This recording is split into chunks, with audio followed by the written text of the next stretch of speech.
মাধ্যমে 10টা ওয়ার্ডের সঠিক উচ্চারণ বা ফনেটিক্স শিখবো আমরা। সো প্রথমেই আছে যেটা, সেটা হচ্ছে আমরা এটাকে সাধারণত বলি ডেলিসিয়াস, কিন্তু এটা সঠিক উচ্চারণ হবে ডেলিসাস। ডেলিসাস অর্থাৎ লাস্টে শ্বাস এই উচ্চারণটা করব। এটাকে আমরা বলি স্পেসিয়াস। স্পেসিয়াস, বাট এটা সঠিক উচ্চারণ হবে স্পেশাস। Spacious, spacious. এরপরে এই ওয়ার্ডটাকে আমরা বলে থাকি গ্র্যাসিয়াস। গ্র্যাসিয়াস সঠিক উচ্চারণ হবে গ্র্যাসাস।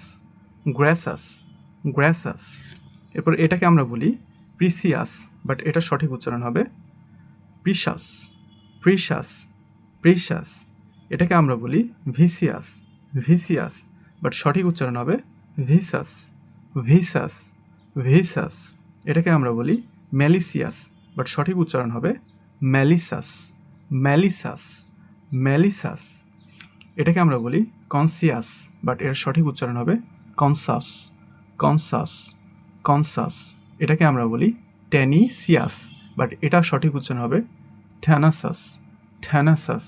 এটাকে আমরা বলি ফেরোসিয়াস, বাট সঠিক উচ্চারণ হবে ফেরেসাস। ফেরেসাস উচ্চারণ হবে। এটাকে আমরা সাধারণত বলে থাকি সাসপেসিয়াস, বাট সঠিক উচ্চারণ হবে সাসপিসাস। সাসপিসাস, সাসপিসাস, সাসপিসাস।